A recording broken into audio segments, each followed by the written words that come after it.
বলতে চাই যে সাম্যকে আসলে আমরা সবাই চিনি যে সাম্য মানুষ হিসেবে কিরকম ছিল। তো এই ক্ষেত্রে আমরা যারা উপস্থিত আছি সবাই যদি কারো কোনো ক্ষোভ রাগ বা কোনো কিছু থেকে থাকে সাম্যর উপর, আমরা সবাই সাম্যকে ক্ষমা করে দিব। আল্লাহ যেন আমাদের বন্ধুকে জান্নাত দান করেন। সাম্যর কথা মনে পড়লে আসলে আমার এখনো মনে পড়ে যে কালকে রাত্রে, আচ্ছা সাম্যর কথা যখন মনে পড়ে তখন আমার এখনো মনে হয় যে কালকে রাত ঠিক 11:20 আমরা আইয়ার নবীন বরণ শেষে 6 জন বন্ধু ভিসি চত্বর ছিলাম। তো ওইখান থেকে সাম্যর শেষ কথা আমার দিকে তাকানো, মামা তুই 2 মিনিট দ্বারা আমি আসতেছি। তো এরপরে আমি আর সাম্যর আশা দেখি নাই, আমি সাম্যর লাশ দেখছি। সবাই ক্লাসে যাচ্ছে, ক্লাস করতেছে, কিন্তু সাম্য আসলে আমাদের বন্ধু, আমাদের ছোট ভাই বা বড় ভাই, তো আমরা কেউ যাইতে পারি নাই, আমরা সবাই এখানে আছি। আমি সবার কাছে রিকোয়েস্ট করব যে ঢাকা বিশ্ববিদ্যালয়ের 20 ফোরা হিসেবে পরিচিত সোহরাওয়ার্দী উদ্যান, সোহরাওয়ার্দী উদ্যান নিয়ে আগে অনেক কথা হয়েছে, অনেক এফোর্ট নেওয়া হয়েছে, কেউ কেউ গেট লক করছে, কেউ কেউ অনেক কিছু করার চেষ্টা করছে, কিন্তু আলটিমেটলি কখনো কোনো ফল আমরা পাই নাই। কিন্তু আপনারা যদি এখন খেয়াল করেন বর্তমান সোহরাওয়ার্দী উদ্যানের পরিস্থিতি, সেখানে প্রায় 5 শতাধিক অবৈধ দোকান এবং প্রচুর পরিমাণে মাদকের আখড়া এবং প্রচুর ছিন্নমূল এবং পাগল মানুষ বসবাস করে।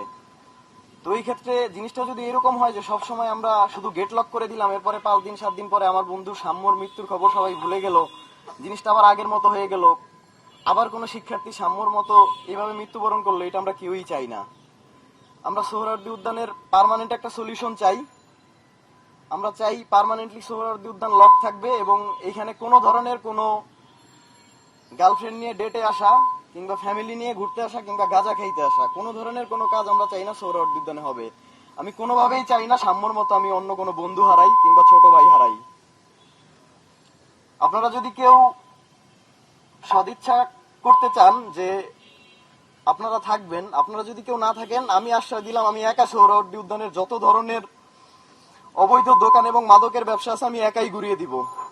আপনারা যদি কেউ পাশে থাকতে চান তাইলে আমরা সবাই মিলে একত্রে সাম্যর স্মরণে একটা সুন্দর ঢাকা বিশ্ববিদ্যালয় ক্যাম্পাস উপহার দিতে চাই, কোনো রাজনৈতিক ব্যানারে না, সাম্যর বন্ধু হিসেবে, বড় ভাই হিসেবে বা ছোট ভাই হিসেবে।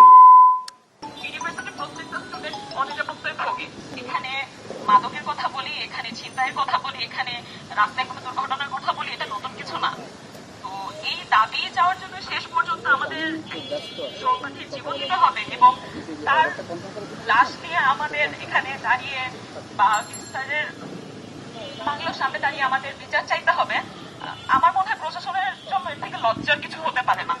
আর প্রশাসন তো যখনই যারা এসেছে তাদের নিজেদের পারপাস সার্ভ করে গিয়েছে, কিন্তু স্টুডেন্ট, আমরা যারা সাধারণ শিক্ষার্থী আছি, তাদের আসলে কি দাবিগুলো, তাদের আসলে কি চাহিদাগুলো, নিরাপত্তাগুলো কখনই আমার মনে হয় প্রশাসন ভাবে দেখার চেষ্টা করে। বহিরাগত সমস্যা নতুন কিছু ঘটেও না, এটা নিয়ে সবসময় কিন্তু কথা হয়ে আসছে। আমি জানি না কেন আপনারা মনে করেন যে এখানে আমরা পাবলিকের টাকায় পরিচিত পাবলিক বিশ্ববিদ্যালয়, আপনারা চাইলেই যে কোনো সময় ঢুকতে পারবেন। শিক্ষার পরিবেশ বলে একটা ব্যাপার থাকে, শিক্ষার পরিবেশ আমি যদি বাদও নেই, এখানে তো বর্তমানে আমাদের জীবনের হুমকি চলে আসছে, জীবনের নিরাপত্তা বলে আমাদের কিছু নেই। আপনারা কোনোটাই কিন্তু আমাদের এনশিওর করতে পারছেন না। আর লাস্টে যেটা বলতে চাই সেটা হচ্ছে যে এখন বাংলাদেশের পরিস্থিতি, রাজনীতির পরিস্থিতি অনেক অস্থিতিশীল অবস্থা চলছে। আমার সহপাঠী মারা গিয়েছে, আমরা এখানে যারা দাঁড়িয়েছি আমি আপনাদের চলবলায় বলতে পারি যে আমরা সাধারণ শিক্ষার্থীর পরিচয় এসেছি, আমাদের কোনো দল বা কোনো মত এখানে আমরা প্রকাশ করতে আসিনি। সাম্যর লাশ নিয়ে অলরেডি যে ধরনের দলীয় বিভাজন আপনারা করার চেষ্টা করছেন, আপনাদের সবাইকে রিকোয়েস্ট করবো করবেন না। আরেকটা জিনিস বলতে চাই সেটা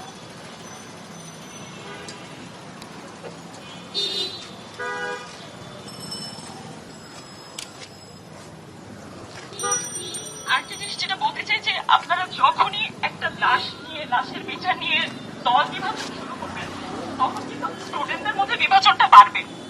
এখানে মাত্র কয়জন স্টুডেন্ট এসে আমরা দাঁড়িয়েছি, এটা তো আইএস ভিত্তিক কোনো বিষয় না, এটা ঢাকা বিশ্ববিদ্যালয়ের প্রত্যেকটা ডিপার্টমেন্টে, শুধু ঢাকা বিশ্ববিদ্যালয়, আমার বিশ্বাস প্রত্যেকটা বিশ্ববিদ্যালয়, প্রত্যেকটা নাগরিকের এটা দায়িত্ব যে একটা শিক্ষার্থী, একটা রানিং স্টুডেন্ট কিভাবে তার নিজের ক্যাম্পাসে মারা যায় সেটা নিয়ে আপনারা আওয়াজ তুলবেন, আপনারা সবাই আসবেন।